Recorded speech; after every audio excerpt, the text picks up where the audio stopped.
السلام علیکم ورحمۃ اللہ وبرکاتہ. افلا یتدبرون القرآن.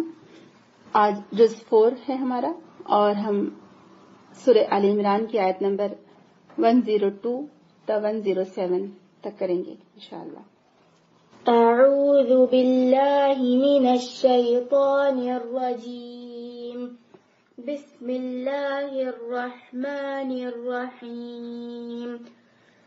يا أيها الذين آمنوا اتقوا الله حق تقاته ولا تموتن إلا وأنتم مسلمون واعتصموا بحبل الله جميعا ولا تفرقوا واذكروا نعمة الله عليكم إذ كنتم أعداء فألف بين قلوبكم فأصبحتم بنعمته إخوانا وكنتم على شفا حفرة من النار فأنقذكم منها كذلك يبين الله لكم آياته لعلكم تهتدون.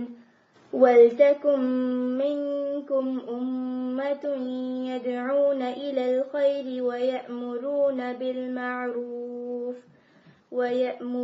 بالمعروف وينهون عن المنكر أولئك هم المفلحون. ولا تكونوا كالذين تفرقوا واختلفوا من بعد ما جاءهم البينات وأولئك لهم عذاب عظيم. يوم تبيض وجوه وتسود وجوه فأما الذين اسودت وجوههم أكفرتم بعد إيمانكم فذوقوا العذاب بما كنتم تكفرون. وأما الذين ابيضت وجوههم ففي رحمة الله هم فيها خالدون. السلام علیکم ورحمۃ اللہ وبرکاتہ. سورۃ آل عمران آیت نمبر 102 سے 107 تک. نحمدہ ونصلی علی رسولہ الکریم.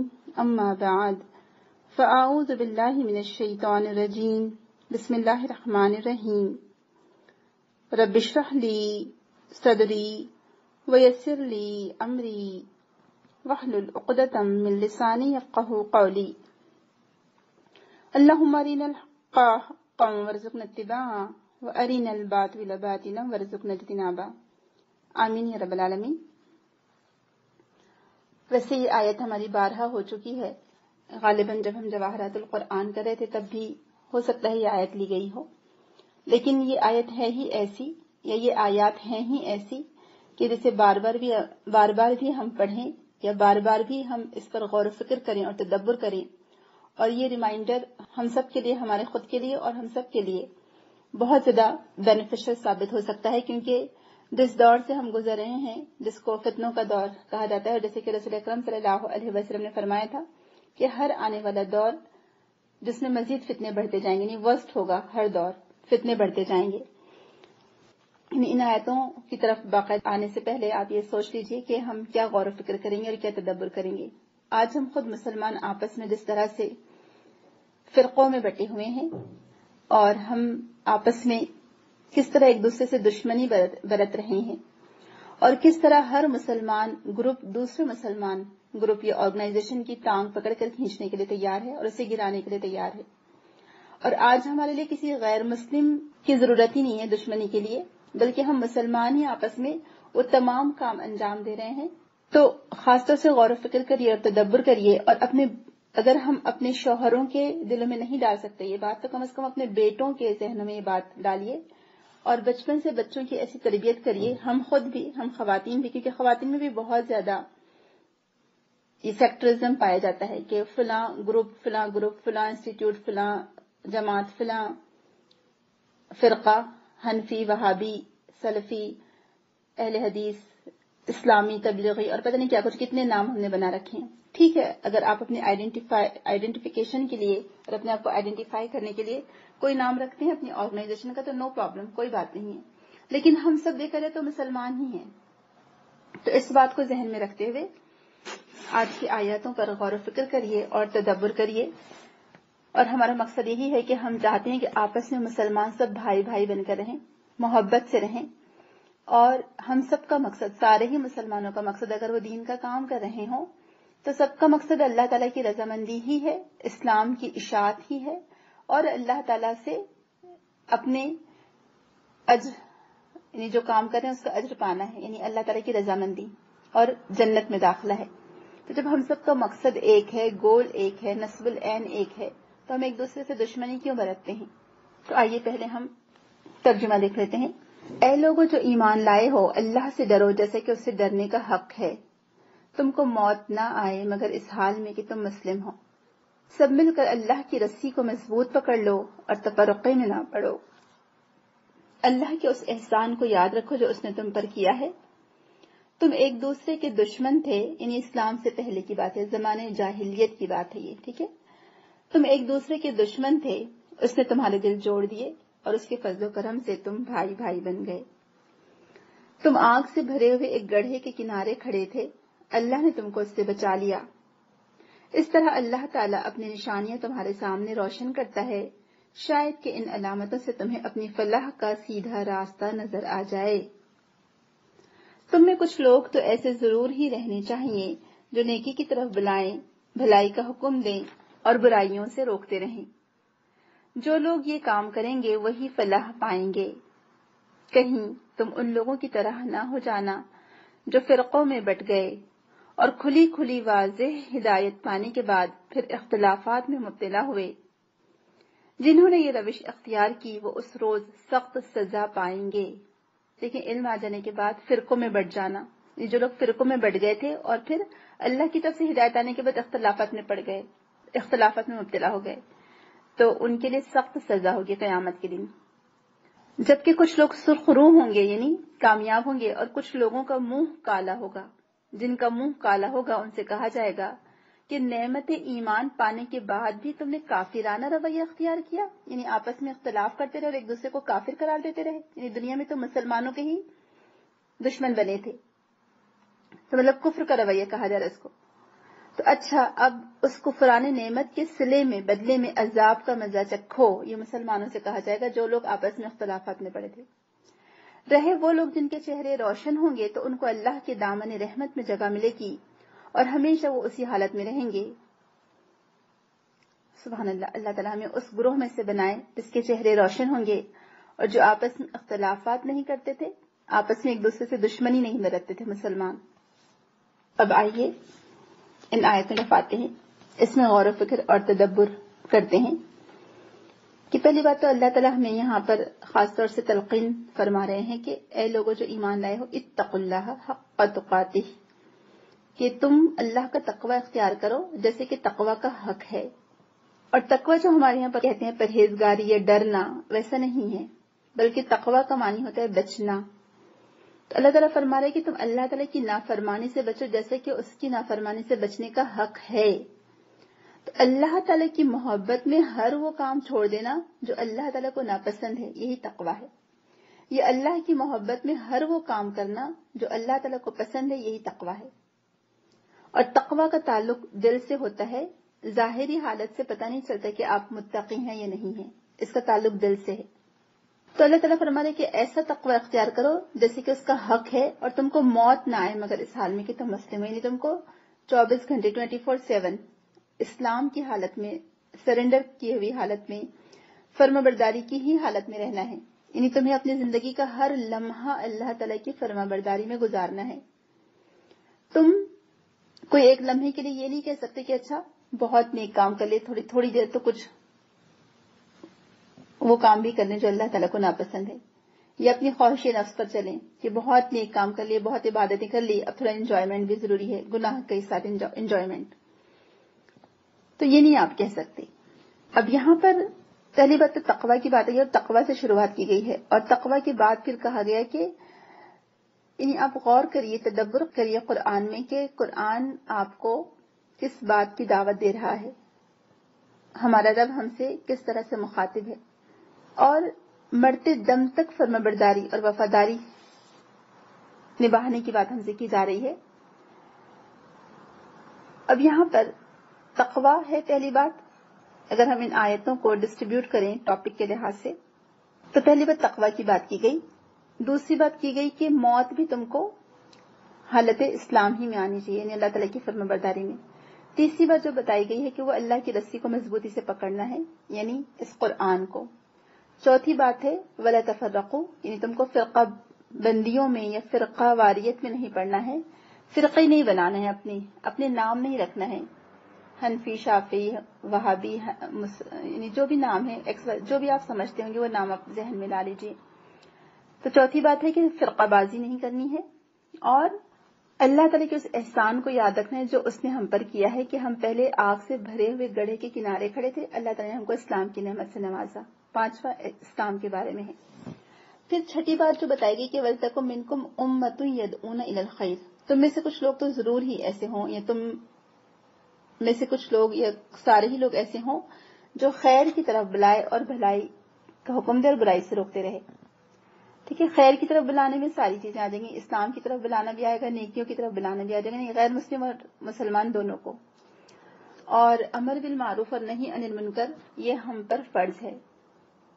اس کے بعد اللہ تعالیٰ نے فرمایا کہ ان لوگوں کی طرح نہ ہو جانا جنہوں نے فرقہ واریت کی اور اختلافات میں پڑ گئے جبکہ ان کے پاس واضح تعلیمات آ چکی ہیں۔ وَأُولَٰئِكَ لَهُمْ عَذَابٌ عَظِيمٌ، ان کے لیے دردناک عذاب ہے۔ یہ چھٹی بات ہے کہ علم آ جانے کے بعد فرقہ بندی، اختلافات میں پڑنا، یہ انسان کو اللہ کے عذاب کی طرف لے جاتا ہے۔ اور پھر دو گروپ کی بات کی گئی ہے، دو گروہ ہوں گے، ایک کے چہرے روشن ہوں گے اور ایک کے چہرے سیاہ ہوں گے۔ جو روشن چہرے والے وہ لوگ ہوں گے جو فرقہ واریت سے بچتے ہوئے اللہ تعالیٰ کی فرمانبرداری کرتے ہوئے اپنی زندگی گزارتے رہے، اور جن کے چہرے سیاہ ہوں گے، بلیک ہوں گے، کالے ہوں گے، یعنی ہو سکتا رسوائی کی وجہ سے کالے ہو جائیں، سزا کی وجہ سے کالے ہو جائیں، جو بھی ہو، تو جن کے چہرے کالے ہوں گے، اسودت کا لفظ آیا ہے، وجوہہم، ان کے چہرے کالے ہوں گے، یہ وہ لوگ ہوں گے جو فرقہ واریت میں لگے رہے اور دین کا علم آ جانے کے بعد بھی، اسلام کی نعمت سے سرفراز ہونے کے باوجود بھی یہ آپس ہی میں فرقوں میں بٹے رہے۔ یہ آیات ہم سے تقاضا کرتی ہیں، یہ موضوع ایسا ٹاپک ہے یہ جس کے بارے میں ہر مسلمان کو سوچنا ضروری ہے، اور یہ ایک ایسا ٹاپک ہے جو ہمیشہ دل کو بہت ہی تکلیف دیتا ہے، جیسے کہتے ہیں کہ اسے دل بند ہو رہا ہوتا ہے، یعنی جب ہم مسلمانوں کی آپس میں تفرقہ بازی دیکھتے ہیں، فرقہ واریت دیکھتے ہیں، مسلمانوں کے خود آپس میں ایک دوسرے سے دشمنی دیکھتے ہیں اور ایک دوسرے کے خلاف جو نفرت دیکھتے ہیں، تو اس سے دل خون کے آنسو روتا ہے۔ افتراق کیا ہوتا ہے؟ اختلاف رائے جائز ہے، ایک میری رائے ہو سکتی ہے، ایک آپ کی رائے ہو سکتی ہے، ہم دونوں کو ایک دوسرے کی رائے کا احترام کرنا چاہیے، جیسے صحابہ کرتے تھے، ان کے درمیان آپس میں اختلاف رائے ہوتا تھا لیکن افتراق نہیں تھا۔ افتراق فرقہ اسی سے ہے، فرقہ بھی وہی لفظ ہے، اور یہ اتحاد کا اپوزٹ ہے۔ اس کا علاج کیا ہے؟ ان آیات میں اس کا علاج بتا دیا گیا ہے، یہی بتا دیا گیا ہے کہ تمہیں کیا کرنا ہوگا، کہ جو اللہ تعالیٰ کی واضح تعلیمات ہیں، روشن تعلیمات ہیں، اس سے تمہیں تھام کر رکھنا پڑے گا۔ یہ کتاب ہی ہمیں ہر قسم کے افتراق سے، فرقہ واریت سے، گروہ بندیوں سے بچا سکتی ہے۔ آج آپ دیکھیں کہ آج مسلمان کتنی تعداد میں ہیں، اتنی تعداد میں ہو کر بھی مسلمان ایک جٹ نہیں ہیں، ایون ایک کنٹری کے مسلمان بھی ہم مزاج نہیں ہیں۔ اگر آپ امام ابو حنیفہ کی بات مانتے ہیں اور رائے لیتے ہیں تو موسٹ ویلکم، بہت اچھی بات ہے، اور کوئی آپ میں سے دوسرا امام شافعی کی رائے لیتا ہے تو بہت اچھی بات ہے، ضرور لیجیے۔ اختلاف رائے رکھنا یا کسی عالم کی کوئی رائے کو کسی معاملے میں اپنانا، اس میں کوئی بری بات نہیں ہے، کوئی گناہ کی بات نہیں ہے، کیونکہ یہ جو ہمارے علماء کی رائے ہے، یہ رائے معاملات میں ہے، معاملات میں، ٹھیک ہے، یاد رکھیے، نہ یہ فرائض میں ہے اور نہ ہی عقائد میں ہے۔ تو معاملات میں اختلاف رائے ہونا اور کسی ایک کا کچھ اور فتویٰ ہونا، کسی ایک کا کچھ اور فتویٰ ہونا کوئی بڑی بات نہیں ہے۔ صحابہ میں بھی اختلاف رائے ہوتا تھا اور ان کے بھی بعض اوقات دو رائے بن جاتی تھی اور 2 گروپ ہو جاتے تھے.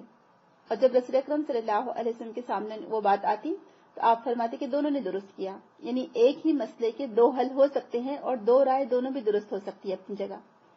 اور یہی جب فقہ کی کلاسز ہماری چلتی ہے، آپ لوگ جانتے ہیں جو فقہ کی کلاسز اٹینڈ کرتے ہوں گے، اور الحمدللہ میرا ہمیشہ یہی مقصد ہوتا ہے کہ میں یہ بات سمجھانے کی کوشش کروں جس کی بنا پر ہمارا دل بہت خون کے آنسو روتا ہے، ہر درد مند دل رکھنے والے کا دل روتا ہے، کہ فقہی اختلافات کو مذہبی یا اسلامی اختلافات نہ بنا دیں. ہم سب ایک دین کو ماننے والے ہیں. الحمدللہ ہم ایک اللہ کو مانتے ہیں، اسی کی عبادت کرتے ہیں. ہم محمد صلی اللہ علیہ وسلم کو اپنا نبی، آخری نبی مانتے ہیں اور تمام انبیاء پر بھی ایمان رکھتے ہیں. ہم اسی کعبۃ اللہ کی طرف رخ کر کے نماز پڑھتے ہیں جس طرف ہمیں حکم دیا گیا ہے. ہم اسی ایک قرآن کو مانتے ہیں جو اللہ تعالیٰ نے اپنے رسول اکرم کے قلب مبارک پر نازل کیا تھا. تو جب حرم پاک بھی، قرآن بھی، اللہ بھی ایک، کچھ بڑی بات تھی ہوتے جو مسلمان بھی ایک. یوں تو سید بھی ہو، مرزا بھی ہو، افغان بھی ہو، تم سبھی کچھ ہو، بتاؤ کیا مسلمان بھی ہو. فرقہ بندی ہے کہیں پر تو کہیں ذاتیں ہیں، کہ زمانے میں پنپنے کی یہی باتیں ہیں. یعنی آج ہمیں اپنے آپ ہی پر افسوس ہوتا ہے، دکھ ہوتا ہے، اور دل چاہتا ہے کہ ہم اس فرقہ واریت کو، اس فرقہ بندی کو کیسے دور کریں. تو حق تقوی کیا ہے؟ حسن بصری رحمہ اللہ علیہ کہتے ہیں کہ اللہ کی اطاعت ہر کام میں ہمیشہ یاد رکھیں، اور لا یخافون لومۃ لائم، کسی ملامت کرنے والے کی پرواہ نہ کریں. یہ اللہ کا تقوی ہے. بعض اوقات ایسا ہوتا ہے کہ کسی کچھ مسئلہ آ گیا تو ہم نیکی چھوڑ دیتے ہیں، کیونکہ کوئی اور جو نہیں کر رہا، ہم اکیلے نیکی پر قائم نہیں رہتے ہیں. تو حق تقوی ادا ہو نہیں سکتا، یا انسان حق تقوی ادا کر نہیں سکتا جب تک زبان کی حفاظت نہ کرے. تو زبان سے، معاملات سے، ہر چیز سے آپ کو تقوی اپنے اندر پیدا کرنا ہے. اور ابن کثیر رحمہ اللہ علیہ کہتے ہیں کہ اطاعت کی جائے، اللہ کی نافرمانی سے بچا جائے. یعنی تقوی کیا ہے کہ اللہ کی اطاعت کی جائے، اللہ تعالیٰ کی نافرمانی سے بچا جائے، اور اللہ کا شکر ادا کیا جائے، ناشکری نہیں کی جائے، ذکر کیا جائے اللہ تعالیٰ کا، اس کو بھلایا نہ جائے. یہ تقوی ہے. تو ایک تو پہلی بات ہم کو تقوی کا حق ادا کرنا ہے، اور ہم میں سے حق کوئی ادا نہیں کر سکتا. ٹھیک ہے، یہ بات یاد رکھیں. یعنی ہم کو اللہ تعالیٰ کی اطاعت کرنی ہے، اس کی نافرمانی سے بچنا ہے، حد الامکان کوشش کرنی ہے اپنی آخری حد تک جا کر اپنی استطاعت کے مطابق، اور ہر دم ہر پل مسلمان رہنا ہے. دوسری بات جو بتائی گئی کہ وَاعْتَصِمُوا بِحَبْلِ اللَّهِ جَمِيعًا وَلَا تَفَرَّقُوا. وَاعْتَصِم، اعتصام کسی چیز کو مضبوط پکڑنے کے لیے آتا ہے. ٹھیک ہے، اللہ تعالیٰ فرما رہا ہے کہ اللہ کی رسی کو مضبوط پکڑ لو. صحیح حدیث میں آتا ہے رسول اکرم صلی اللہ علیہ وسلم کہ ھذا حبل اللہ المتین، یہ اللہ تعالیٰ کی مضبوط رسی ہے، یہ قرآن. تو خود رسول اللہ صلی اللہ علیہ وسلم ہمیں بتا رہے ہیں کہ یہ رسی دراصل قرآن ہے. آج مسلمانوں میں اتحاد کیسے پیدا ہو سکتا ہے؟ ہم مسلمان آپس میں ایک جٹ کیسے ہو سکتے ہیں؟ یہ جب مسلمان جمع ہو کر مل کر کام کریں گے تو آپ دیکھیں کام کتنا آسان ہو جاتا ہے نا.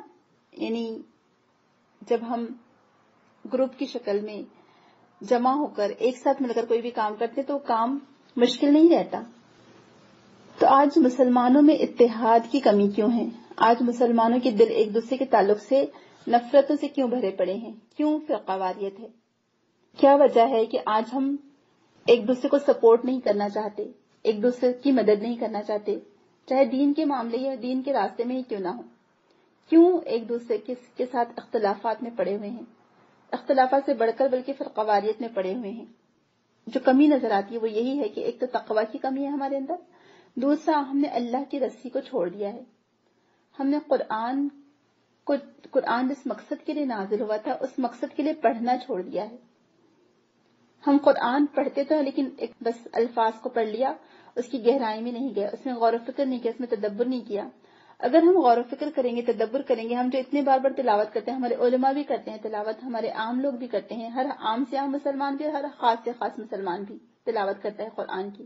لیکن کیا وہ قرآن میں یہ بات نہیں پڑھتے کہ وَاعْتَصِمُوا بِحَبْلِ اللَّهِ جَمِيعًا وَلَا تَفَرَّقُوا، کہ اللہ کی رسی کو مضبوط پکڑ لو اور تفرقے میں نہ پڑو؟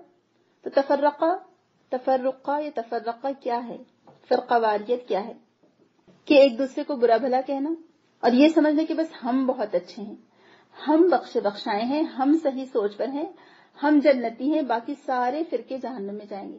کہ رسول اللہ صلی اللہ علیہ وسلم کی سوچ یہی تھی. ہم اپنے آپ کو نبی صلی اللہ علیہ وسلم کو فالوور کہتے ہیں. ہم کہتے ہیں کہ ہم سب سے زیادہ سنت کی اتباع کرنے والے ہیں. لیکن کیا رسول اللہ صلی اللہ علیہ وسلم ہر ایک کے تعلق سے ایسی بدخواہی رکھتے تھے دل میں کہ ہر کوئی جہنم میں جائے بس میں جنت میں چلا جاؤں؟ بلکہ رسول اللہ تو اللہ تعالیٰ خود فرماتے کہ فَلَعَلَّكَ بَاخِعٌ نَفْسَكَ، کہ اے نبی کہ تم ان کے پیچھے جان کھو دو گے کہ اسلام نہیں قبول کرتے. رسول اللہ کو تو کیسے فکر تھی، آپ کہتے تھے کہ تم پروانوں کی طرح آگ کی طرف جا رہے اور میں تمہیں پیچھے سے پکڑ پکڑ کر کھینچ رہا ہوں. رسول اللہ سے محبت کا دعویٰ بھی ہے ہمیں، اور رسول اللہ کے نقش قدم پر چلنا بھی نہیں چاہتے، اور پھر کہتے کہ ہم تو امت محمدیہ ہیں اور ہم سب سے بڑھ کر اللہ کے چہیتے ہیں، ہم ہی جنت میں جانے والے، باقی سارے گروپ کافر ہیں. سارے مسلمانوں کے جو دوسرے آرگنائزیشن سے سب کافر ہیں، اور ہم جو کام کریں ہم بہت اچھا کریں، باقی سب خراب کام کر رہے ہیں. آپ کو کس نے یہ ٹائٹل دیا؟ یہ آپ کو کس نے بتایا کہ آپ جنتی ہیں؟ یہ آپ ہی کا فرقہ صحیح ہے، یہ آپ ہی کی جماعت، آپ ہی کی آرگنائزیشن، آپ ہی کا گروپ صحیح ہے. ہم کو کس نے بتایا؟ کہ ہم کوئی ہمارے پاس وحی آ رہی ہے، یا ہم نے کوئی اللہ تعالیٰ سے کوئی ایک ذریعہ بنا رکھا ہے کہ آسمان کی خبریں صرف ہمیں ملتی ہیں اور ہمارے ہی گروپ کو ملتی ہیں؟ تو کیوں نہ ہم یہ جو گروپ ہیں سارے جتنے جو آرگنائزیشنز کام کر رہی ہیں اپنے اپنے طور پر سب کام کرتے رہیں، لیکن کسی ایک اسٹیج پر آ کر، کسی ایک جگہ پر آ کر ہم سب مل کر بھی کام کر سکتے ہیں. ٹھیک ہے، ہو سکتا ہمارا مسلک یا مذہب جو اسلام نہیں ہے، اسلام دین سب کا ہمارا ایک ہے.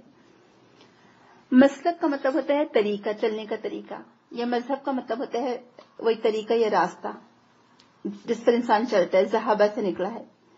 تو ہو سکتا ہے ایک وے، یعنی جو ہمارا چلنے کا طریقہ ہے وہ ڈفرنٹ ہو سکتا ہے.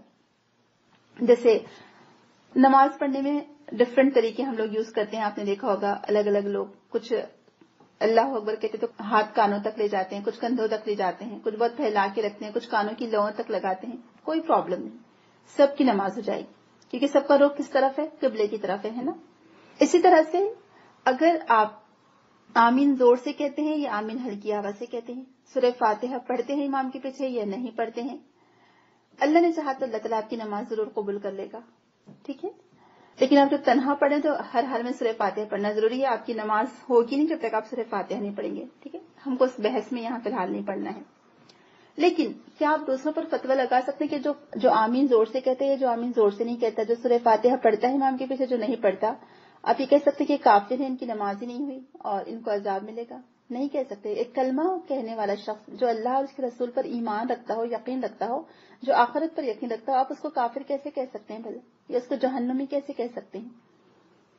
ایک دفعہ عثمان بن مظعون رضی اللہ عنہ جو حفصہ رضی اللہ عنہ کے ماموں تھے، یعنی عمر رضی اللہ عنہ کی بیوی کے بھائی، انتہائی نیک شخص تھے. یہ وہی صحابی تھے جن کے بارے میں آتا ہے کہ جو 3 صحابہ آئے تھے رسول اکرم کی خدمت میں، جنہوں نے کہا تھا کہ رسول اللہ کی جو عبادات ہیں وہ تو ان کے حساب سے ہیں، ہم تو عام انسان ہیں، ہم کو زیادہ عبادت کرنی پڑے گی.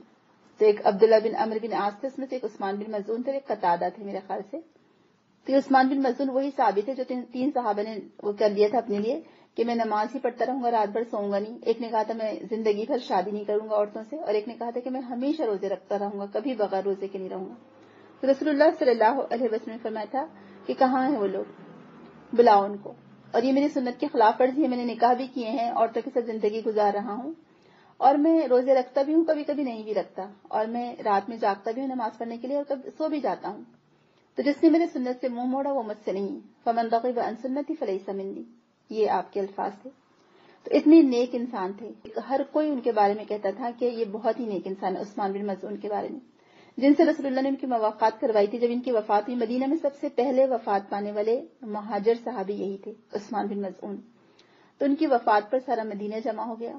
جو صحابیہ کے ساتھ جن کے وہ مواقعات تھی، جن کے ساتھ مواقعات کروائی گئی تھی، تو وہ صحابیہ نے ان کے بارے میں کہا کہ عثمان تو جنتی ہیں. تو رسول اللہ صلی اللہ علیہ وسلم نے فوراً کہا کہ تم کیسے جانتی ہو، تمہیں کیسے معلوم کہ یہ جنتی ہیں؟ تو وہ صحابیہ گھبرا گئی اچانک، کہنے کہ یا رسول اللہ اگر یہ جنتی نہیں ہے تو پھر کون جنتی ہوگا؟ تو کہا کہ اے، جو صحابیہ تھی ان کا نام لیا، کہ میں بھی نہیں جانتا میرے بارے میں کہ میں جنت میں کیسے داخل کیا جاؤں گا. یہ اللہ کی رحمت اور اس کی فضیلت ہی ہوگی جس کی وجہ سے انسان جنت میں داخل ہو سکتا ہے. حالانکہ آپ تو رسول تھے, ہمیں معلوم ہے رسول اکرم صلی اللہ علیہ وسلم کا کیا معاملہ ہے, آپ کو تو مقام محمود پر فائز کیا جائے گا, لیکن پھر بھی رسول اللہ صلی اللہ علیہ وسلم کتنا ڈرتے تھے اللہ تعالیٰ, یعنی ایک طرح سے بات میں آپ اپنے آپ کو کنفرم نہیں کرتے کہ ہاں میں جنتی ہی ہوں. تو وہ صحابی کہتی کہ میں آئندہ کبھی کسی کے بارے میں ایسا نہیں کہوں گی. اتنے بڑے صحابی جو اتنے نیک اور اتنے دیندار تھے, جو اتنے متقی اور پرہیزگار تھے, جو رسول اللہ کے صحابی تھے, ان کو صحابہ کا شرف حاصل ہوا, ہجرت کی جنہوں نے اتنی نیکیوں میں جو سبقت لے گئے تھے کہ اپنے آپ کو مسلسل روزے رکھنے کے لیے تیار کر لیا تھا یا رات بھر نماز پڑھنے کے لیے تیار کر لیا تھا, ان کے بارے میں بھی آپ نہیں کہہ سکتے کہ وہ جنتی ہیں. تو آپ بتائیں کہ ہم جو کچھ گروپ ہیں جو اپنے بارے میں کہتے ہیں کہ ہم تو صحیح ہیں, ہم جنتی ہیں, ہم ہی سیدھے راستے پر ہیں, باقی سارے گروپ, ان کا کہنے کا مقصد یہ ہوتا ہے کہ باقی سارے کافر ہیں. تو آپ کسی پر کفر کا فتویٰ نہیں لگا سکتے, آپ کسی کو ایون جہنمی بھی نہیں کہہ سکتے, اور ایون آپ کسی کو جنتی بھی نہیں کہہ سکتے, اور اپنے بارے میں تو ہم بالکل ہی نہیں کہہ سکتے. ہاں ہم کوشش کر رہے ہیں, ہم جہنم سے بچنے کی کوشش کر رہے ہیں, ہماری خواہش ہے کہ ہم جنت میں جائیں, اور ہمیں امید بھی ہے اللہ سبحانہ تعالیٰ سے کہ اللہ تعالیٰ اپنی رحمت اور اپنے فضل و کرم سے ہمارے گناہوں کو معاف کرتے ہوئے اپنے فضل و کرم سے ہم کو جنت میں داخل فرمائے گا. یہ امید ہے ہماری اللہ تعالیٰ سے, اور اللہ تعالیٰ ہی ڈال سکتا ہے جنت میں, یہ ہمیں کامل یقین ہے. ہم اپنے عمل کی وجہ سے نہیں جا سکتے جنت میں.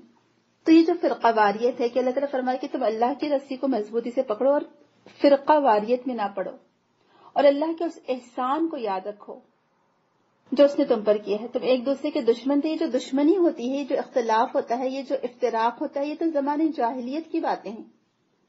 جاہلی عصبیت جن کے اندر ہوتی ہے وہ فرقہ واریت میں پڑھتے ہیں. مومن تھوڑی پڑھتے ہیں فرقہ واریت میں, مسلمان تھوڑی پڑھتے ہیں فرقہ واریت میں. اسلام سے پہلے یہ صحابہ کی جو زندگی تھی, یقین جانیے وہ لوگ کتنے سال سے جنگ کی حالت میں زندگی گزار رہے تھے. عرب کی تاریخ میں 1700 جنگوں کا ذکر ملتا ہے, اور سر خزرج یہ جو دو قبیلے تھے جو جنگ بعاث ان کے درمیان 120 سال تک جاری رہی, سوچیں ذرا. لیکن جیسے ہی اسلام کی نعمت سے وہ لوگ سرفراز ہوئے, وہ آپس کی دشمنی ہی بھول گئے, الحمدللہ کوئی فرقہ واریت نہیں رہی. تو آج کیا ہوا کہ ہم نے اپنا سارا رخ اپنی ہی طرف کر لیا, اپنے مسلمان بھائیوں کی طرف. مخالف سمت کرنے کی بجائے ہم اپنے ہی اوپر پل پڑے ہیں, اپنے ہی اعضاء کو کھائے جا رہے ہیں. جب انسان کا امیون سسٹم خراب ہوتا ہے تو آپ دیکھیں کیا کرتا ہے, وہ جگر کو, جو پھیپڑے ہوتے ہیں ہمارے, اسی کو کھا لیتے ہیں نا ہمارا امیون سسٹم. وہ سمجھتے ہیں کہ یہ چیز ہے یہ کو خرابہ کر رہی ہے, لہٰذا وہ اس پر اٹیک کرتا ہے سارے ہمارے جراثیم اندر کے. تو جو ہمارے علماء ہیں یا ہم یہ جو ڈفرینٹ آرگنائزیشن ہے, یہ ہمارا کوئی دل ہے, کوئی جگر ہے, کوئی لیور, پھیپڑے, سب کچھ ہیں. بھلا ہم ان پر یہ اٹیک کیسے کر سکتے ہیں, بھلا بتائیے. یہ کام ہمارے کرنے کے نہیں ہے. جب ہم آپس ہی میں کفر کے فتوے لگاتے ہیں, آپس ہی میں ایک دوسرے کو جنتی اور جہنمی ٹھہراتے ہیں, اور آپس ہی میں ایک دوسرے کے دشمن بن جاتے ہیں, اور کسی کو بھی کوئی کام کرنے نہیں دیتے, اس کی ٹانگ پکڑ کر کھینچتے ہیں, کہتے ہیں فلاں جگہ نہ جاؤ کیونکہ وہ ہماری آرگنائزیشن سے تعلق نہیں رکھتا نا, اس لیے نہ جاؤ, ہمارے پاس آؤ. یہ کیا بات ہوئی؟ دیکھیں کچھ چیزوں پر اللہ تعالیٰ نے کچھ چیزیں حلال کی ہیں, کچھ حرام کی ہیں, اور کچھ چیزوں پر خاموشی اختیار کی ہے. اور یہ بھول کر خاموشی نہیں اختیار کی, حدیث میں آتا ہے, بلکہ اللہ نے جان بوجھ کر اس پر خاموشی اختیار کی ہے تاکہ سختی نہ رہے دین میں, کوئی گنجائش باقی رہے. لیکن ہم سمجھتے کہ ہمارے حساب سے جو چیز صحیح ہے بس وہی صحیح ہے. اور ایک تو یہ فرقہ واریت ہے, اور دوسرا قومیت ہے. یہ جو ہم نے خان, سید, مرزا, بیگ, شیخ, یہ سب کہتے ہیں نہیں بھی ہم تو ہمارے خاندان کے علاوہ کہیں لڑکی نہیں دیتے, دوسرے خاندان میں ہم نہیں کرتے. کیوں؟ آپ کا خاندان کوئی سپیریئر ہے؟ رسول اللہ نے تو سارے خاندانوں سے نکاح کیا تھا, ہر خاندان کی, یعنی ڈفرینٹ خاندانوں کی لڑکیوں سے نکاح کیا تھا آپ نے. رسول اللہ تو سب سے اعلیٰ خاندان کے تھے, انہوں نے تو ایسا کچھ نہیں سوچا. لیکن ہم اپنے آپ کو رسول اللہ سے بھی بڑا سمجھتے ہیں کہ نہیں بھی خون میں ملاوٹ ہو جائے گی, سید کے گھر کی لائے, خان کے گھر کی لائے, شیخ کے گھر کی لائے. تو یہ جو قومیت ہے, یہ تو اللہ تعالیٰ نے علاقے الگ الگ جو رکھے ہیں تو وہ پہچان کے لیے رکھے ہیں, لتعارفوا, ایک دوسرے پر فوقیت اور ایک دوسرے پر فخر جتانے کے لیے نہیں رکھے ہیں اللہ تعالیٰ نے. تو اس لیے جو کہا تھا نا, صحیح, بہت صحیح کہا تھا کہ ان تازہ خداؤں میں بڑا سب سے وطن ہے, جو پیرہن ہے اس کا وہ امت کا کفن ہے. اب دیکھیں ہم ایک امت ہیں, ہم کو امت کے نام سے یاد کیا گیا ہے، ہم کو قوموں کے نام سے نہیں یاد کیا گیا. یہ نہیں کہا گیا کہ اچھا تم فلاں فلاں فلاں فلاں چینی، جاپانی، امریکی، ہندوستانی، پاکستانی. نہیں، چاہے دنیا میں ہم کہیں بھی رہیں، جو کلمہ گو مسلمان ہیں، جو ایک اللہ کو مانتے ہیں، جو آخرت کو مانتے ہیں، جو رسول اللہ کو مانتے ہیں، وہ ایک امت کہلائیں گے. قومیت کا لفظ جاہلیت کا نعرہ ہے. یہ قومیت بہت خطرناک ہے، جو لوگوں کو یعنی پوری قوموں کو تباہ کر دیتی ہے. یہ قومیت، ریسزم وغیرہ سب کچھ اسی کا آج اسی کی پیداوار ہے. کیپٹلزم یا جو بھی آپ کہہ رہے ہیں سارے اسی کے پیداوار ہیں قومیت کے. امت کا مطلب ہوتا ہے ہم مقصد لوگ، کامن کاز کے لیے جڑنے والے لوگ. تو اللہ کی رسی کو تھامنے کا مطلب ہے کہ جو بھی اللہ کی رسی کو تھامے گا وہ ایک کاز والے لوگ ہوں گے، وہ سب ایک جیسے ہوں گے، کوئی اس میں سے افضل اور کوئی اس میں سے بدتر یا کمتر نہیں ہوگا. تو ہر قوم اپنے آپ کو دوسروں سے افضل سمجھتی ہے جب قومیت پر بات آتی ہے، لیکن جب ایک امت ہوتے ہیں تو وہ امت ہر کوئی برابر ہے، ہر کوئی برابر ہے، کیونکہ ان کا کاز ایک ہے. وہ ایک اللہ کو مانتے ہیں، وہ محمد صلی اللہ علیہ وسلم کو اللہ کا آخری نبی مانتے ہیں، تمام انبیاء پر ایمان رکھتے ہیں، وہ آخرت پر یقین رکھتے ہیں. تو امت ایک بہت بڑا لفظ ہے الحمدللہ، اور اسی کو ہم ایک امت ہیں. ہم کبھی اپنے آپ کو اس طرح سے انٹروڈیوس نہ کرائیں کہ ہم حنفی ہیں، شافعی ہیں، حنبلی ہیں، مالکی ہیں، اہل حدیث ہیں، تبلیغی ہیں یا پھر سلفی ہیں. نہیں، کہیں پر بھی نہیں کہا گیا. ہمارا نام اللہ تعالیٰ نے مسلمان ہی رکھا، کہ اس سے پہلے بھی اللہ نے تمہارا نام مسلم رکھا تھا اور اس کتاب میں بھی تمہارا یہی نام ہے. ہم مسلمان ہیں، ایک امت ہیں ہم لوگ. تو یہ تو یہودیوں نے کہا تھا کہ یہودی بن جاؤ تو فلاح پاؤ گے، اور نصرانی نے کہا تھا کہ نصارہ بن جاؤ تو فلاح پاؤ گے.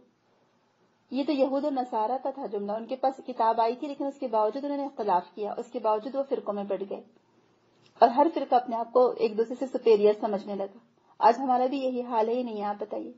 یہ قرآن ہمیں کتنی غور و فکر کی دعوت دیتا ہے، کتنی گہرائی ہے قرآن کی آیتوں میں. اگر ہم اس کو دل سے پڑھیں اور یقین جانیے ہم اپنے بیٹوں کے ذہنوں میں یہ بات بٹھائیں، کیونکہ ہو سکتا ہم اپنے شوہروں کو قائل نہ کر سکیں. ویسے بھی ہمارے یہاں پر جو مزاج ہے کہ بیوی کی بات مانی نہیں جاتی زیادہ تر، یا عورتوں کی بات ماننے کو شان کے خلاف سمجھا جاتا ہے، لیکن کم از کم ہم مائیں اپنے بیٹوں کا ذہن اور مزاج ایسا بنا سکتی ہیں کہ ہم کو تفرقہ بازی میں نہیں پڑنا ہے، ہم کو ایک دوسرے کے خلاف نہیں جانا ہے. ہم ایک امت ہیں، ایک کاز کے لیے جینے والے لوگ ہیں. ہم سب کا مقصد ایک ہے. چاہے آرگنائزیشنز کے نام ڈفرینٹ ہو، لیکن ہم ایک ہی کام کر رہے ہیں، ایک ہی مقصد کے لیے جی رہے ہیں. اور ہمارا مقصد کیا ہے کہ اللہ کے بندوں کو اللہ کے دین کا پیغام پہنچایا جائے. جو اللہ تعالیٰ کے ساتھ شریک ٹھہراتے ہیں ان کو شرک سے ہٹا کر توحید کی طرف لایا جائے. جو مسلمان ہیں جو اپنی زندگی کے راستے سے بھٹک گئے ہیں یا اپنے صحیح مقصد سے بھٹک گئے ہیں، ان کی اصلاح کی جائے، ان کو نیکیوں کی طرف لایا جائے. یہ ہم سب کا مقصد ہے اور ساری آرگنائزیشن میرے خیال سے یہی کام کر رہے ہیں. تو ہم سب کی ذمہ داری کیا ہے کہ ہم امر بالمعروف کریں اور نہی عن المنکر کا فریضہ انجام دیں. یعنی خیر کی طرف دعوت دینا ہماری ذمہ داری ہے. پھر بھلا بتائیے کہ جب دوسری آرگنائزیشن بھی خیر کی طرف بلا رہی ہے اور آپ بھی خیر کی طرف بلا رہے ہیں، تو آپ دونوں میں سے کوئی ایک دوسرے سے سپیریئر یا کوئی گھٹیا کیسے ہو سکتا ہے؟ یا آپ سامنے والے سے دشمنی کیسے برت سکتے ہیں؟ کیونکہ اس کی آرگنائزیشن کا نام کچھ اور ہے تو اس لیے آپ اسے دشمنی برتیں گے؟ کیسے ہو سکتا ہے؟ ایک مسلمان دوسرے مسلمان کا دشمن کیسے ہو سکتا ہے بھلا؟ جی، تو کبھی کسی کے خلاف فتوے نہ لگائیں، دوسروں کو برا بھلا نہ کہیں، یا صرف اپنی ہی جماعت کو، اپنی ہی آرگنائزیشن کو، اپنے ہی گروپ کو، اپنی ہی جو دھڑلہ ہے اس کو صحیح نہ سمجھے. ٹھیک ہے، آپ الحمدللہ اپنی جگہ صحیح کام کریں، لیکن آپ دوسروں کو بھی سپورٹ کریے. اگر سپورٹ نہیں کر سکتے تو کم از کم مخالفت تو نہ کریں سامنے والے کی، اس سے دشمنی پر تو نہ اتر آئیں. تو قرآن پڑھنے والے ایسا نہیں کر سکتے. جب آپ قرآن پڑھنے کا دعویٰ کرتے ہیں کہ آپ قرآن پڑھ رہے ہیں تو پھر آپ تفرقہ بازی میں نہیں پڑھ سکتے، کیونکہ قرآن جو واضح ہدایت ہے، علم آنے کے بعد کوئی اگر ایسی کھلی گمراہی پائے، کیونکہ اللہ تعالیٰ کیا فرما رہا ہے کہ جو لوگ یہ کام کریں گے وہی فلاح پائیں گے. نہیں امر بالمعروف اور نہیں عن المنکر کا. کہیں تم ان لوگوں کی طرح نہ ہو جانا. ولا تکونوا کالذین تفرقوا واختلفوا من بعد ما جاءهم البینات، کہ ان کے پاس ہدایت آئی تھی، یعنی قرآن، یعنی اللہ کی کتاب ان کے پاس آئی تھی، لیکن اس کے باوجود بھی وہ فرقوں میں بٹ گئے. تو علم آنے کے بعد یہود و نصارہ فرقوں میں بٹ گئے تھے. آج مسلمانوں کا کیا حال ہے؟ آپ بتائیے کیا حال ہے؟ آج خود مسلمان بھی ایسے فرقوں میں بٹے ہیں. اور ہم کیا چاہتے ہیں کہ ہم کسی آرگنائزیشن کو نہ برا بھلا کہنا چاہتے ہیں، نہ ہم شدت پسندی کرنا چاہتے ہیں.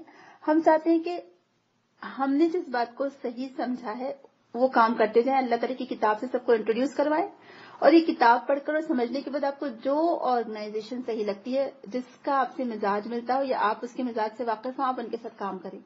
ہم نہ کسی پر پابندی لگانا چاہتے ہیں، اور ہم سب سامنے والوں کو بھی موسٹ ویلکم کرنا چاہتے ہیں کہ آپ ہمارے ساتھ آئیں اور جڑیں، چاہے آپ کسی بھی مکتبہ فکر سے تعلق رکھتے ہوں. سب کے لیے ویلکم، سب کے لیے خوش آمدید ہے. اور ہم اپنے پڑھنے والوں سے بھی یہی چاہتے ہیں کہ وہ بھی کہیں پر بھی جا کر دنیا کے ڈفرنٹ خطوں میں ڈفرنٹ آرگنائزیشنز ہیں، وہاں کسی سے کے بھی ساتھ جا کر وہ مل کر کام کریں. تعاونوا علی البر والتقوی ولا تعاونوا علی الاثم والعدوان. تو نیکی اور تقوی کے کاموں میں ایک دوسرے سے سپورٹ کریں، نہ کہ گناہ اور زیادتی کے کاموں میں. بس فرقہ واریت نہ پھیلائیں، اپنے آپ کو سپیریئر نہ سمجھیں کہ بس ہم اچھے اور ہم جنتی ہیں، باقی دوسرے سارے آرگنائزیشن جہنمی ہیں، نعوذ باللہ. ہم کو تو ہمارے ہی بارے میں نہیں پتا، ہم اپنے ہی بارے میں نہیں جانتے کہ ہماری کوششیں کتنی کامیاب ہو رہی ہیں، کتنا اللہ تعالیٰ قبول کر رہے ہیں، معلوم نہیں. یا ہم نے بھی یہودیوں کی طرح اپنے آپ کو چوزن پیپل سمجھ لیا اور بس آرام سے بیٹھ کے کہ بس یہ ہمارا جو فرقہ یہی جنتی ہے، باقی سارے دوزخی ہیں، نعوذ باللہ. تو ہر ایک پر کفر کے فتوے لگانا، ہر ایک کو برا بھلا کہنا، ہر ایک کے کام کو ریجیکٹ کرنا، یہ کہاں کس نے سکھایا ہمیں؟ میں آپ کے سامنے ایک واقعہ رکھوں گی. رسول اللہ صلی اللہ علیہ وسلم نے جب غزوہ خندق کے بعد آپ نے کہا تھا کہ ابھی رسول اکرم کے پاس جبریل امین آئے اور کہا کہ ابھی فرشتوں نے اپنے ہتھیار نہیں رکھے اور بنو قریظہ کا معاملہ نپٹانا ہے، کیونکہ بنو قریظہ نے پیٹھ میں چھرا گھونپا تھا، مسلمانوں کو اتنا انہوں نے دھوکہ دیا تھا. تو بنو قریظہ کا معاملہ نپٹانا ہے. تو رسول اکرم نے پھر صحابہ سے کہا کہ تم لوگ عصر کی نماز بنو قریظہ میں پڑھو. یعنی اتنی جلدی پھر نکلے صحابہ، اور رسول اللہ بھی پیچھے جانے ہی والے تھے ان کے ساتھ. تو صحابہ چلے گئے. اب راستے میں عصر کی نماز کا وقت ہو گیا. اب ایک گروپ صحابہ کا بن گیا کہ رسول اللہ نے بنو قریظہ میں نماز پڑھنے کے لیے کہا تھا، لہٰذا ہم بنو قریظہ ہی میں پڑھیں گے، یعنی وہ محلے میں ہی پڑھیں گے عصر کی نماز. اور دوسرے لوگ کہنے لگے کہ رسول اللہ کا مقصد یہ نہیں تھا کہ بنو قریظہ ہی میں نماز پڑھی جائے، بلکہ آپ کا کہنے کا مقصد یہ تھا کہ جتنی جلدی پہنچنا ہو پاسبل ہو وہاں پہنچو. آپ کا یہ مقصد نہیں تھا کہ آپ اگر راستے میں نماز کا ٹائم ہو جائے تو نماز نہ پڑھنا. تو اب آدھے لوگوں نے وہیں راستے میں نماز پڑھ لی جہاں نماز کا ٹائم ہو گیا تھا، اور آدھے لوگوں نے بنو قریظہ میں پہنچ کر نماز پڑھی. جب رسول اللہ صلی اللہ علیہ وسلم وہاں پہنچے تو رسول اللہ صلی اللہ علیہ وسلم نے کہا کہ دونوں نے درست کیا، یعنی دونوں گروپس صحیح تھے. جس نے عصر کی نماز اپنے وقت پر پڑھ لی اس نے بھی درست کیا، اور جس نے عصر کی نماز بنو قریظہ میں پڑھی اس نے بھی درست کیا. سبحان اللہ. آپ دیکھیں تو ایک ہی مسئلے کے دو حل ہو سکتے ہیں.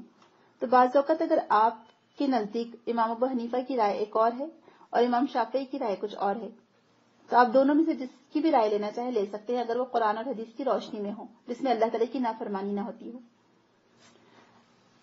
ایک عالم وہ بھی اپنی جگہ درست ہے اگر اس نے کچھ ایک فتویٰ دیا ہے، اور دوسرا عالم وہ بھی اپنی جگہ درست ہے اگر اس نے کچھ فتویٰ دیا ہے، کیونکہ دونوں بھی کن معاملات میں فتویٰ دے رہے ہیں جو ہمارے روزمرہ کے معاملات ہیں.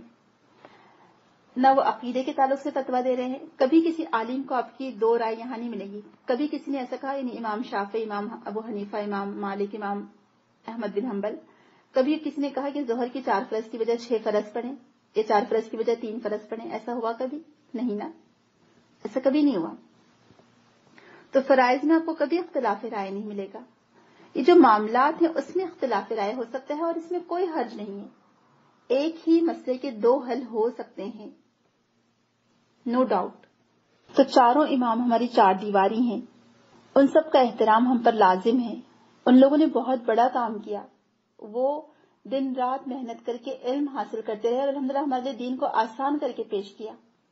اور ان کے فتاوی ماننا ضروری نہیں کہ آپ ان چاروں کے ہی فتاوی مانیں، ان کے بعد بھی بہت سارے علماء آج کے دور کے جو علماء فتویٰ دیتے ہیں، اور حالات کے لحاظ سے فتاوی چینج بھی ہوتے ہیں اور ہو سکتے ہیں بالکل. اسی لیے تو ہمارے یہاں اجتہاد کا راستہ کھلا رکھا گیا، اس کو بند نہیں کیا گیا اجتہاد کو، کہ قرآن اور سنت کی روشنی میں ہر آنے والے جو نئے مسائل ہیں ان کا حل آپ نکالیں. وہ پچھلے فتوے لے کر نہ بیٹھ جائیں کہ بس وہ ایک پتھر کی لکیر. ایسا نہیں ہے. اور کسی ایک امام کو ماننا یہ بھی کہیں سے ثابت نہیں ہے. پتہ نہیں ہم نے کہاں کس کی بات مان لی. ہاں، ایک آخری رسول کو آخری رسول ماننا یہ ہم پر لازم ہے، یہ ہمارے ایمان کا حصہ ہے کہ رسول اللہ صلی اللہ علیہ وسلم کو آخری نبی مانے، خاتم النبیین، اور تمام انبیاء پر ایمان لائیں. یہ ہمارے ایمان کا حصہ ہے. لیکن اماموں کو ماننا یا نہ ماننا یہ ہمارے ایمان کا حصہ نہیں ہے. ابھی 2-1 دن پہلے کی بات ہے، ہمارا ایسے ہی کہیں چل رہا تھا پروگرام. کس نے کہا کہ نہیں امام کی بات تو نہیں ٹال سکتے نا، ان کی بات ماننا ضروری ہے. کہتے کہ رسول بھی اگر ہوتے تو ان کو بھی اماموں کی بات ماننا پڑتی. نعوذ باللہ، کتنی بڑی بات ہے جو ہم ایسا کہہ رہے ہیں. استغفر اللہ، لا حول ولا قوۃ الا باللہ. ہمیں قرآن میں صرف اللہ اور اس کے رسول کی اطاعت کا حکم ملتا ہے، اور رسول اللہ صلی اللہ علیہ وسلم سے ہمیں جو بات ملتی ہے، آپ نے فرمایا کہ میری اور میرے خلفائے راشدین کی سنت کو دانتوں سے پکڑ لو. آپ نے تمام صحابہ کا نہیں کہا، بلکہ صرف اور صرف 4 خلفاء کی بات کو آپ نے کہا. خلفائے راشدین جس میں ابو بکر صدیق، عمر رضی اللہ عنہ، عثمان رضی اللہ عنہ اور علی رضی اللہ عنہ آتے ہیں. ایون آپ نے صحابہ کا بھی نہیں کہا. ہاں، یہ آپ نے کہا کہ میرے صحابہ کو برا بھلا نہ کہو اور صحابہ کی پیروی کرو، یعنی جو سب سے بہترین دور ہوگا وہ میرے صحابہ کا دور ہوگا، یہ آپ نے کہا. لیکن آپ نے یہ نہیں کہا کہ سارے صحابہ کی پیروی کرو، بس صرف خلفائے راشدین کے بارے میں آپ نے فرمایا. تو الحمدللہ ہمارے لیے اللہ تعالیٰ کی کتاب ہے، شریعت ہے ہماری، اللہ کے رسول کی اطاعت ہم پر کرنا واجب ہے، لازم ہے، فرض ہے. پھر اس کے بعد خلفائے راشدین کی، اس کے بعد پھر صحابہ آتے ہیں، عام صحابہ، اس کے بعد پھر تابعین، تبع تابعین. تو یہ کہیں نہیں لکھا ہے کہ آپ بس صرف اماموں کو مانو، اور جو آپ کے امام ہیں اور سامنے والے دوسرے امام کو مان رہے تو آپ کا دشمن ہو گیا. نہیں، تو کہا جا رہا ہے کہ اختلاف نہ کرو جبکہ تمہارے پاس ما جاءہم البینات. تو یہ قرآن کیا ہے؟ ہمارے پاس ایک واضح نشانی ہے اللہ تعالیٰ کی، بینات ہے. اور جو لوگ اس کے باوجود بھی اختلاف کریں گے ان کے لیے عذاب عظیم ہے. یوم تبیض وجوہ وتسود وجوہ فاما الذین اسودت وجوہہم اکفرتم بعد ایمانکم فذوقوا العذاب بما کنتم تکفرون. جب یہ اوس اور خزرج 2 قبیلے تھے جو ان کے زمانے جاہلیت میں ان کے درمیان جنگ چل رہی تھی، تو ایک یہودی تھا شماس بن قیس، اس سے انصار کی یہ یکجہتی دیکھی نہیں گئی، کیونکہ یہود تو ہوتے ہی ہیں 2 لوگوں کو آپس میں لڑوانے کے لیے بہت ہی شاطر اور ایسی قوم ہے یہ جو آپس میں لوگوں کو لڑوا دے اور خود کا فائدہ نکلوائے. تو جو شماس بن قیس تھا اس سے برداشت نہیں ہوا. اس نے کیا کیا کہ اپنے کچھ نوجوانوں کو لیا اور کہا کہ چلو یہ انصار کے درمیان جا کر جنگ بواس کے کچھ اشعار چھیڑ دیتے ہیں، جو ان کی 120 سال سے جو جنگ چل رہی تھی جنگ بواس. تو ان لوگوں نے وہ پرانے اشعار چھیڑ دیے جنگ بواس کے. اب یہ جو انصار ابھی آپس میں محبت کے ساتھ بیٹھے ہوئے تھے، اب دونوں گروپ بن گئے، اوس ایک طرف ہو گئے، خزرج الگ ہو گئے. اور پھر کہنے لگے کہ یعنی بس یہ تھا کہ کچھ ہو جاتا. تو رسول اکرم کو پتہ چل گیا. حالانکہ دیکھیں کتنا خلوص تھا ان میں، رسول اللہ ان کے درمیان موجود تھے، لیکن یہ جو ہوا دینا ہے، یہ جو لفظ ہے، یہ ڈائنامائٹ کا کام کرتا ہے. یہ الفاظ آپ کے کہ پرانی دشمنیوں کو نکال کر اس کو ہوا دے کر اور بڑھا چڑھا کر پیش کرنا. تو رسول اللہ کو کس نے خبر کر دی؟ رسول اکرم وہاں پر دوڑے دوڑے آئے اور کہا کہ میرے ہوتے ہوئے جہالت کی یہ باتیں اور یہ جہالت کی پکار. اور پھر اللہ کے رسول نے ان کو یہ بات یاد دلائی کہ اللہ تعالیٰ نے تم آگ سے بھرے ہوئے گڑھے کے کنارے کھڑے تھے، اللہ تعالیٰ نے تمہارے دل جوڑ دیے اسلام کی نعمت کے، جسے تم بھائی بھائی بن گئے. سبحان اللہ. تو جب اللہ کی رسی کو ہم تھامیں گے، یا ہم نے تھاما تھا ہمارے صحابہ نے اور تابعین اور تبع تابعین نے، تو آپ دیکھیں ان کا دنیا پر کیسا رعب تھا. آج ہمارا سارا رعب، ساری ہماری عزت ختم ہو گئی ہے کیونکہ ہم نے اللہ کی رسی سے اپنا ناطا توڑ لیا ہے. آج ہم بکھرے ہوئے دانوں کی طرح ہیں جس کی کوئی ویلیو، کوئی حیثیت نہیں ہے، جن کو ہوا تنکے کی طرح اٹھائے جدھر چاہتی ہے لے کے جاتی ہے. کوئی ہماری حیثیت، کوئی ویلیو نہیں. خس و خاشاک کی طرح ہم اڑے پھرے چلے جا رہے ہیں. کیوں؟ کیونکہ ہم نے اللہ کی رسی کو چھوڑ دیا ہے اور آپس میں فرقہ بندیوں میں لگے رہے. ہم لوگ یہ بٹ گئے، ایک دوسرے کو برا بھلا کہنا. تو قرآن کی آیتیں تو ہمیں خود بتاتی ہے. آپ خود بتائیے، آپ میں سے کتنے لوگ ہیں جو چاہتے ہیں کہ جن کے چہرے سفید روشن ہوں قیامت کے دن؟ کتنے لوگ چاہتے ہیں؟ ہم میں سے ہر ایک چاہے گا نا کہ ہمارے چہرے روشن ہوں. تو کیا ہم فرقہ واریت میں پڑیں گے، پھر کسی آرگنائزیشن کو برا بھلا کہیں گے، یا صرف اپنی ہی آرگنائزیشن کو جنتی سمجھیں گے، باقی سب کو جہنمی سمجھیں گے؟ نہیں. ہمارے پاس جب قرآن آ گیا، ہمارے پاس علم آ گیا، ہمارے پاس واضح نشانی آ گئی اللہ تعالیٰ کی، اس کے بعد اختلاف نہیں کرنا ہے، فرقہ واریت میں نہیں پڑنا ہے. تو اگر ہم چاہتے کہ ہمارے چہرے سیاہ نہ ہو قیامت کے دن، ہمارے چہروں پر اس وقت رسوائی کی ذلت نہ ہو، تو پھر ہم کو تفرقہ بازی سے بچنا ہوگا. ہر جو عالم ہے اس کی عزت، اس کا احترام ہم پر لازم ہے. اور ہم چاہتے کہ ہمارے چہرے روشن ہوں تو ہم کو پھر اللہ تعالیٰ کی رسی کو مضبوط تھامے رکھنا ہوگا اور کسی پر کفر کے فتوے نہ لگانے ہوں گے. تو اللہ تعالیٰ فرما رہا ہے کہ جن کے چہرے روشن ہوں گے وہ اللہ کی رحمت میں ہوں گے. تو اگر آپ اور میں چاہتے ہیں کہ ہم اللہ کی رحمت میں ہوں، ہم کو اللہ تعالیٰ کا فضل و کرم ملے، اللہ تعالیٰ کا رحم ہم پر ہو، اور اللہ تعالیٰ کی رحمت کے بغیر ہم میں سے کوئی بھی جنت میں نہیں داخل ہو سکے گا. تو اس کے لیے پھر ہم کو تفرقہ بازی سے بچنا ہوگا، فرقہ واریت سے بچنا ہوگا، اور سب کو اپنی جگہ کام کرنے دیں. سب کا طریقہ الگ ہو سکتا ہے کام کرنے کا، ہے نا. اور یہ خوبصورتی ہے اس میں، کیونکہ اب دیکھیے بعض جو ہماری نوجوان جنریشن ہے وہ پرانی آرگنائزیشن سے نہیں جڑنا چاہتی. ان کے سامنے نئے نئے بہت سارے آرگنائزیشنس ہیں جن کا اپنا وے آف ورک ہے، یعنی اپنا کام کرنے کا ان کا طریقہ ہے. تو نئی جنریشن اپنے حساب سے جڑنا چاہتی ہے، ہم اپنے حساب سے جڑے ہوئے ہیں جہاں ہم کو لگتا ہے مناسب ہو.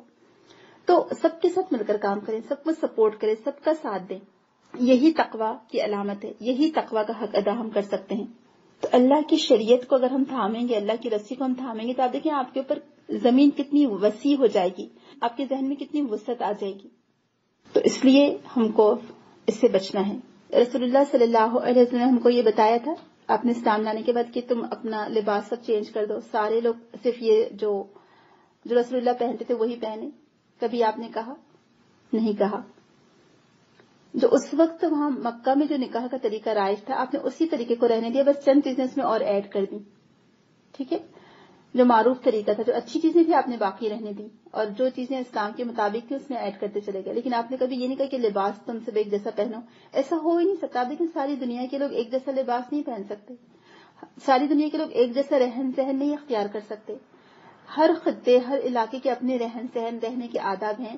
اس سے منع نہیں کیا گیا ہم کو. اگر ہم ایک اللہ کو مانتے ہیں، اللہ کے رسول کو مانتے ہیں، ہم قبلہ رخ ہو کر نماز پڑھتے ہیں، 5 وقت کی نماز کو ہم فرض سمجھتے ہیں، ہم رمضان کے روزے رکھتے ہیں اور اس پر ہمارا ایمان ہے، اور ہمارے اندر استطاعت ہے تو حج بھی ہم کرتے ہیں، اس کو فرض سمجھتے ہیں، زکوٰۃ دیتے ہیں اگر ہم صاحب نصاب ہے تو الحمدللہ ہم مسلمان ہیں. پھر چاہے ہمارا اٹھنا بیٹھنا، ہمارا لائف اسٹائل کہ کچھ بھی ہو، بس اللہ تعالیٰ کی حدود کے اندر ہو، اس کو کراس نہ کریں. صرف شلوار سوٹ پہننے سے ہم اچھے مسلمان نہیں بن سکتے، سر پر دوپٹہ اوڑھنے سے ہم اچھے مسلمان نہیں بن سکتے. ایسا نہیں ہے. ظاہری حلیے کو کہیں پر بھی نہیں کہا گیا، یا بس آپ فلاں عالم کو مانیں گے تو ہی آپ کامیاب ہیں، آپ امام شافعی کو مانتے ہیں تو ہی آپ کامیاب ہیں، یا آپ امام ابو حنیفہ کو مانتے ہیں تو ہی کامیاب ہیں. نہیں، ایسا نہیں ہے، کہیں پر بھی نہیں بتایا گیا ہم کو. بس ہم کو مسلمان ہونا ہے. 24 گھنٹے ہم کو مسلمان ہی کی حالت میں رہنا ہے، یعنی اللہ تعالیٰ کی فرمانبرداری کی حالت میں، اور تفرقہ بازی سے بچنا ہے. آج مسلمان خود مسلمان کا دشمن بنا ہوا ہے، جبکہ ہم سب مسلمان ہیں. ہم تسبیح کے دانوں کی طرح ہیں. جب تسبیح ایک دانے میں پروئی جاتی ہے تو آپ دیکھیں کہ جب وہ نیکلس بنتا ہے تو وہ جو ڈفرنٹ بیڈس ہوتے ہیں، موتی ہوتے ہیں، جب وہ کسی گلے کی زینت بنتے ہیں تو کتنا خوبصورت لگتے ہیں. لیکن جب وہ نیکلس ٹوٹ جاتا ہے تو وہ دانے کس طرح سے بکھر جاتے ہیں، اس کی پھر وہ ویلیو نہیں رہتی. تو جب ہم ایک جٹ ہوں گے، اللہ تعالیٰ نے ہمارے دلوں کو آپس میں جوڑ دیا. ہم فَأَلَّفَ بَيْنَ قُلُوبِكُمْ کہ اللہ تعالیٰ نے ہمارے دلوں کو جوڑا ہے کہ ہم آگ کے گڑھے کے کنارے کھڑے تھے، لیکن اسلام کی نعمت کی وجہ سے ہم آپس میں ایک دوسرے سے محبت کرنے لگے اور ایک دوسرے کے بھائی بھائی بن گئے. تو ایک مسلمان کی ذمہ داری کہ وہ دوسرے مسلمان سے ضرور محبت رکھے. تو یہ آیات ہمیں ہدایت کی طرف لے کر جاتی ہیں. یہ آیت ہمیں راستہ ہمارے لیے روشن کرتی ہیں، واضح کرتی ہیں، ہمیں سیدھا راستہ دکھاتی ہیں. یہ آیات اللہ کی آیت، اس میں غور و فکر ضروری ہے، تدبر ضروری ہے. جو لوگ قرآن پڑھ کر بھی فرقہ بازی کرتے ہیں تو اس کا مطلب وہ قرآن نہیں پڑھتے، کیونکہ یہ تو اللہ کی رسی ہے. اللہ کی رسی تو ہمیں تفرقہ بازی سے بچاتی ہے، فرقہ واریت سے بچاتی ہے.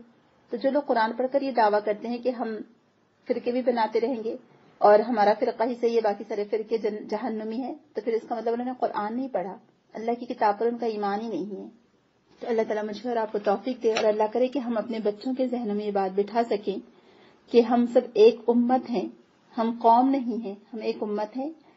ہم میں سے ہو سکتا کوئی شافعی ہو، کوئی حنفی ہو، ٹھیک ہے، لیکن ہم سب مسلمان ہیں. ہم کو ایک دوسرے کے خلاف فتوے نہیں لگانے ہیں.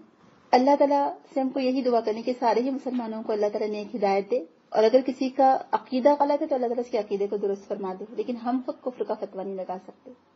اور جو لوگوں نے پہلے نیک کام کیے اللہ تعالیٰ ان سب کے نیک کام کو قبول فرما، اور ان سے جو غلطیاں ہوئی اس سے درگزر فرما دے. انہوں نے بھی نیکی کی بنا پر ہی یہ کام کیے تھے، لیکن انسان ہونے کے ناطے ہو سکتا ہے کسی سے غلطی ہو گئی ہو، تو ہم کو دعا کرتے رہنی چاہیے ان کے لیے کیونکہ وہ دنیا سے جا چکے لوگ. تو ان کی غلطیوں کو اچھالنا یہ تو اور کسی مسلمان کا اخلاق نہیں ہو سکتا. یہ تو کرنے کے بہت سارے کام ہیں ہم کو. تو سبھی لوگوں کے ساتھ مل کر کام کریں. جہاں پر بھی ہو سکتا ہے آپ دوسروں کو سپورٹ کریں نیکی کے کام میں. جو لوگ آپ کو بلاتے ہیں آپ ان کے ساتھ بھی جا کر کام کریں، آپ بھی دوسرے لوگوں کو بلائیں، ایک دوسرے کی ہیلپ کریں، جتنا ہو سکتا ہے ایک دوسرے کی ہیلپ کرنے کی کوشش کریں، کیونکہ ہمارا مقصد کیا ہے؟ اللہ تعالیٰ کی رضامندی اور خیر کو پھیلانا، برائیوں سے روکنا اور بھلائیوں کی دعوت دینا، یہ ہمارا کام ہے۔ اللہ تعالیٰ مجھے اور آپ کو توفیق دے، آمین۔ سبحانک اللہم و بحمدک، نشہد ان لا الہ الا انت، نستغفرک و نتوب الیک۔ السلام علیکم و رحمۃ اللہ وبرکاتہ۔